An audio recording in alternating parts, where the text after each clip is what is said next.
peace there as her special envoy. In her letter of appointment,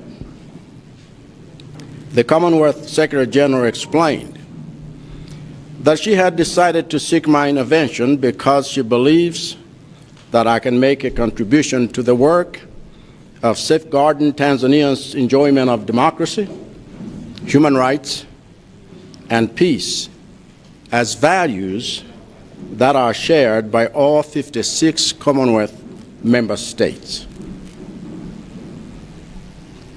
Upon receiving this request, I discussed it with our President, His Excellency Professor Arthur Peter Mutharika, and he was gracious enough to give me his full blessing to take on the assignment. As such, I have informed the Commonwealth Secretary General of my acceptance of the mission, provided that the Tanzanian government welcomes my engagement as a neighbor and friend who stands for the promotion of peace in this country and every country in our region. Accordingly, a support team of technocrats from the Commonwealth Secretariat in London arrives in Dar es Salaam today to secure the Tanzanian government's readiness for my proposed visit for discussions regarding the critical situation that has unfolded there and how to resolve it peacefully. Now, given the sensitivity and difficulty of the mission, I ask for your prayers and support, because the success of a peace-building mission like this does not merely depend on my efforts. It will also depend on the grace of God and the goodwill of all of you who love peace. And I believe that there is no nation on earth whose people have distinguished themselves by their love of peace more than the people of Malawi. As you know,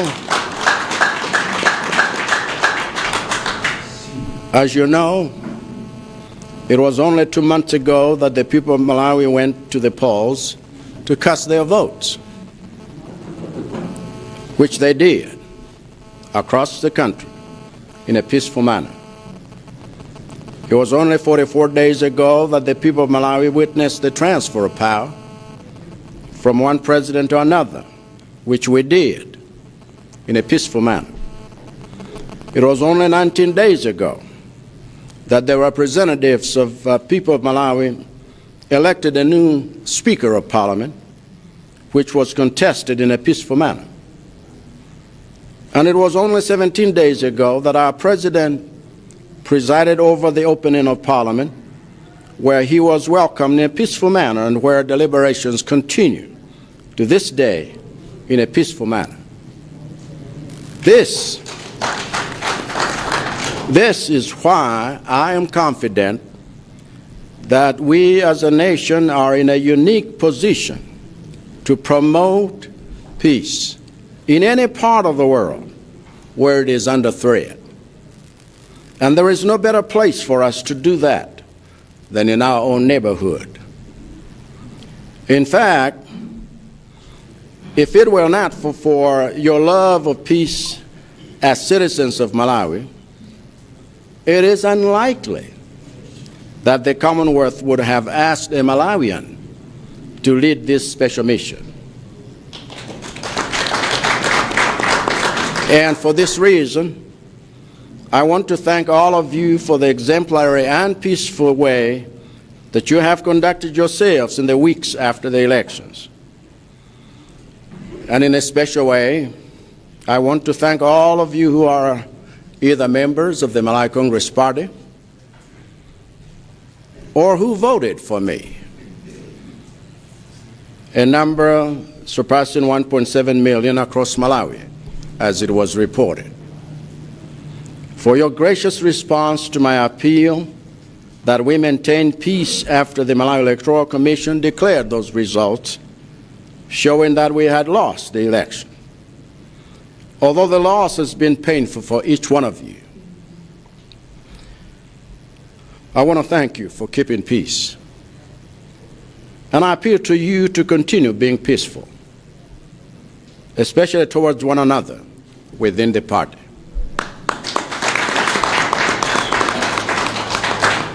This is because before we can rebuild our party's trust with the people of Malawi, we must rebuild trust among ourselves and with each other within the party. And that effort to rebuild trust among ourselves and with each other in the party will take much longer and be much harder if we do not encourage each other to resist the temptation to tear each other apart with careless attacks that only make us weaker as a party.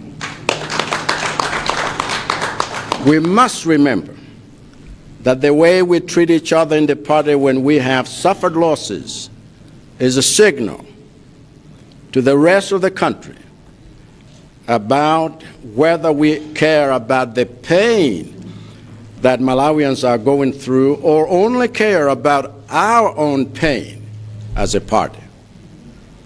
So it is my belief that the pain we are going through as a party is a test from God, a test to prove to Malawians that even though we are in pain, we will not use that pain as a license to destroy and dehumanize others.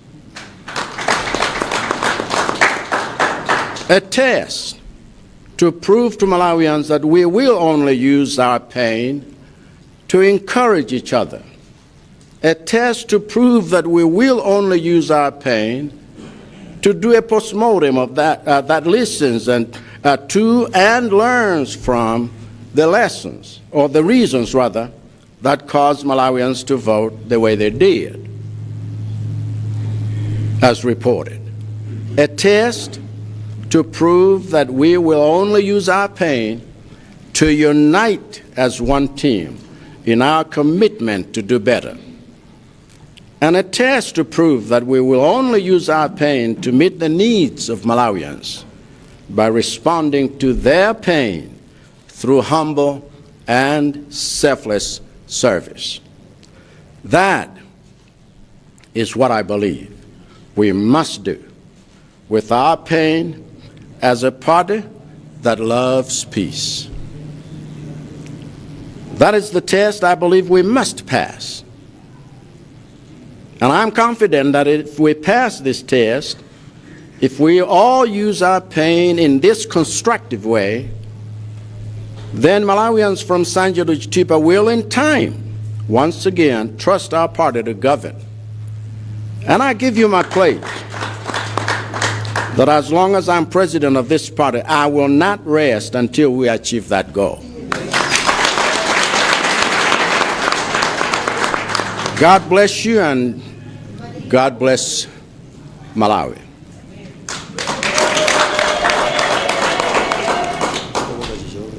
Yes, sir.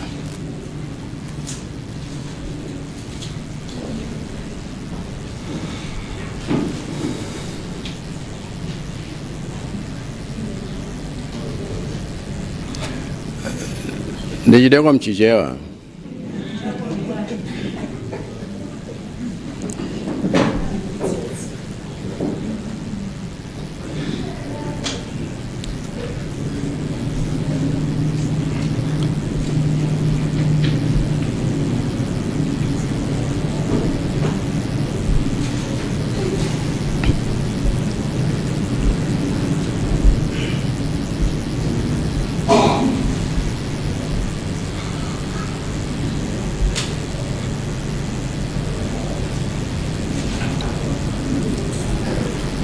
Pepani nifuneka nijipeze bwino bwino.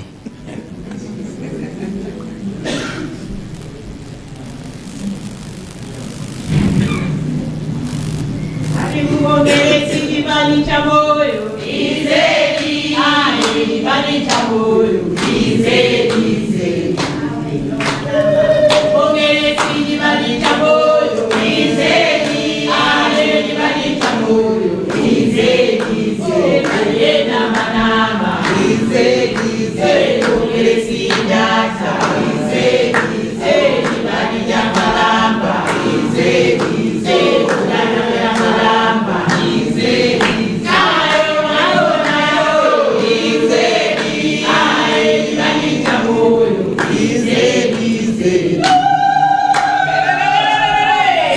Can you bring me the printed version?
Athokoza kwambiri. Amalawi anzanga, napanga chiganizo choti nkuyankhuleni lero kamba kuti zinthu zina zachitika sabata latha lomweli lachiwiri lapitali pa 11 November, tsiku lomwe dziko lonse lapansi limalimbikitsa bata ndi mtendere pokumbukira Remembrance Day. Nalandira kalata yochokera kwa Secretary General a Commonwealth ku London, wolemekezeka Shirley Bochwe, kunipempha kuti ndipite mdziko la Tanzania ngati kazembe wa iwowo nkukatsogolera ntchito yawo yolimbikitsa mtendere omwe unasokonekera popanga chisankho kumeneko. Mukalatamo a Secretary General anafotokoza kuti chinawakomera kuti anipemphe kuti ndiwathandize pa ntchito imeneyi kamba kachikhulupiriro chawo kuti ndili nkuthekera kolimbikitsa maufulu ndi mtendere wa m'mayiko 56 omwe ali mamembala a Commonwealth, ndipo dziko la Tanzania ndi limodzi la mamembala amenewa.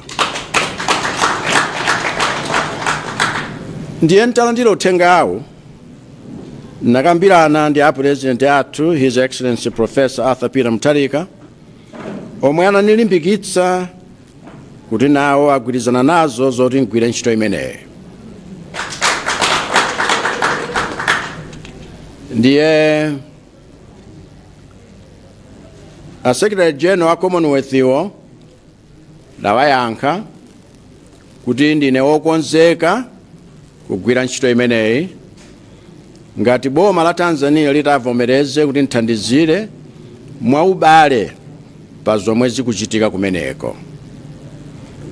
Kutero ku nukamba pano timu yondipanga support ya ntchito imeneyi kuchokera ku office ya Secretary General wa Commonwealth ku London ikhala ikufika mu mzinda wa Dar es Salaam lero kuti alambule bwalo pokonzekera kuti nkakhale nawo pansi President Samia Suluhu Hassan nkukamba nawo pamodzi ndi ena za mmene tingachitire limodzi pobwezeretsa mtendere mdzikolo. Komano pozindikira kuti ntchito imeneyi yovuta, ndinachiona chanzeru kuti nkupempheni nonse kuti mundiyikize m'mapemphero, ndi ntchito imeneyi muyikize m'mapemphero, chifukwa kukhazikitsa mtendere mdziko sizitengera munthu mmodzi ayi. Zimatengeranso chisomo cha Mulungu ndi mafuno abwino anthu onse okonda mtendere. Ndipo pa dziko lapansi pano palibe banthu okonda mtendere koposa inu Amalawi. Umboni wa zimenezi ngosasowa padutsa miyezi 2 yokha chiponyereni voti kuno ku Malawi zomwe nonse munapanga mwa mtendere. Padutsa masiku 44 okha chisinthire boma zomwe tonse napanga mwa mtendere. Padutsa masiku 19 okha chisankhidwire wapampando wa nyumba ya malamulo zomwe aphungu athu anapanga mwa mtendere. Komanso padutsa masiku 17 okha chitsegulire msonkhano wa nyumba ya malamulo komwe apresidenti athu adalandiridwa mwa mtendere, komanso komwe zokambirana zomwe zidakali mkati pano ziluchitika mwa mtendere. Ndiye mchikhulupiriro changa kuti mtundu wathu ngati Amalawi ndi umodzi umene timakhala nawo omwe wapangitsanso kuti dziko lathu lipatsidwe ulemu pa dziko lonse lapansi posunga mtendere pakati pathu komanso ndi maiko ena otizungulira. Ndipo nzosakayikitsa kuti zimenezi sizikadakhala zili choncho kapena zikadapanda kukhala choncho, a Secretary General wa Commonwealth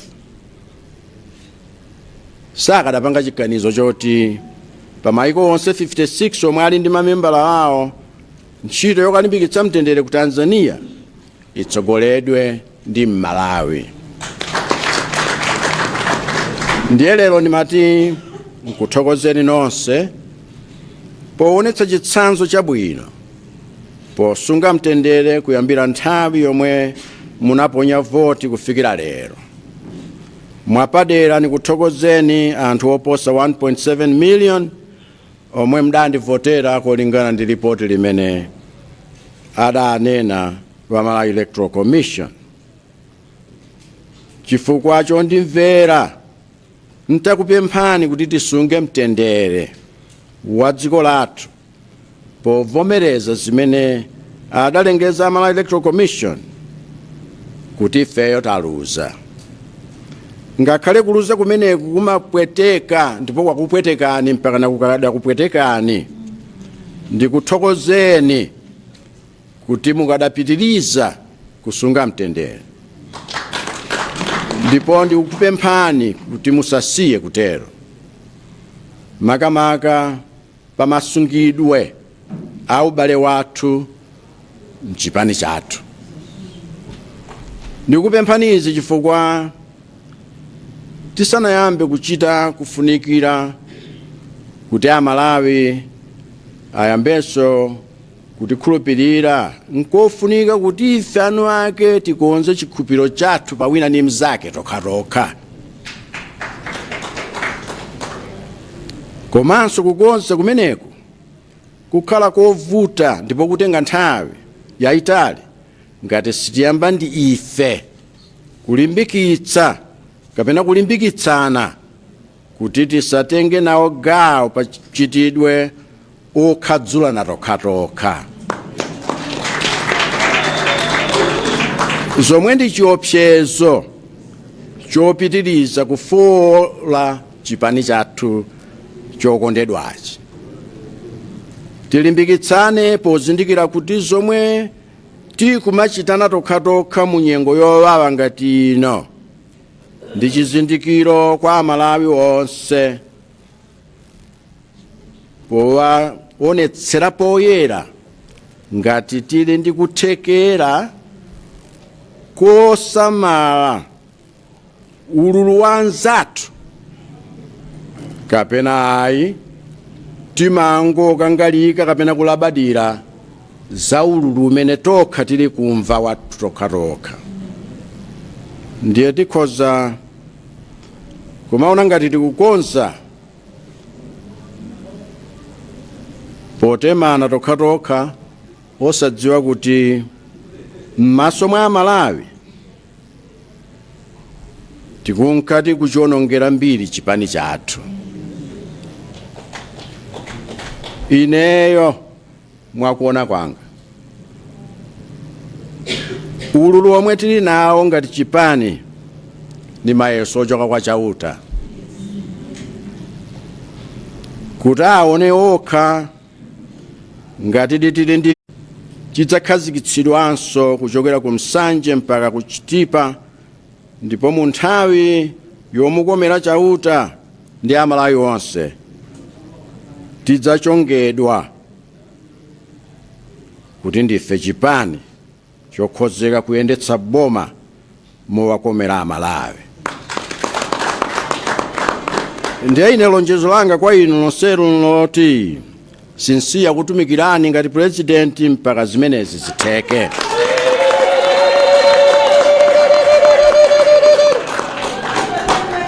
Ndiyenu kupemphani nonse kuti tigwire ntchito imeneyi limodzi. Ambuye akudalitseni nonse komanso adalitse dziko lathu la Malawi.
Mene munditu mene tatsirizira kuno ku likulu la chipani cha MCP ku City Center ku Lilongwe, kumene mtsogoleri wakale wa dziko lino Lazarus Chakwera amayankhula ku mtundu wa Malawi. Iwowa kufotokoza kuti akhala ndi ulendo wopita ku dziko la Tanzania, kumene akuluakulu a bungwe la Commonwealth awapempha kuti akayimire dziko lino kapena ayimire bungwe limene la Commonwealth kukakhazikitsa bata kapena kutsogolera zokambirana za ku dziko limene la Tanzania. Monga mukudziwa ku Tanzania kunachitika zipolowe siku libwino chifukwa cha zisankho zimene zapita zija, ndipo kumeneko kukanali kusamvana. Ndiye kuti bungwe la Commonwealth lapempha iwowa kuti atsogolere ndithu ayimirire bungwe limeneli akakhale nawo pa zokambirana zokhazikitsa bata mu dziko limenelo la Tanzania, ndipo akuti akambirana ndi mtsogoleri wa dziko lino Peter Mutharika amene awavomereza kuti iyayi pitani mukagwire ntchito imeneyi, ndipo iwo akhale akunyamuka kupita ku dziko limenelo. Akambanso ndithu nkhani zokhudza chipani chawo cha MCP kunena kuti ayesetsa kuti chipani chimenechi chipitirire kukhala champhamvu, achitsogolera bwino ndi cholinga choti mchaka cha 2030 azathe kubwereranso mboma, ndipo apempha otsatira chipanichi kuti akhale ndithu abata ngakhale ali mululu kuti anagonja chisankho, koma akhale ndithu odekha agwiritse ntchito ululu umenewu osati kuyambitsa zipolowe kapena kuchita zinthu zina zosokonekera, koma m'malo mwake ugwiritse ntchito ululu umenewu ngati chinthu chofuna kukulitsa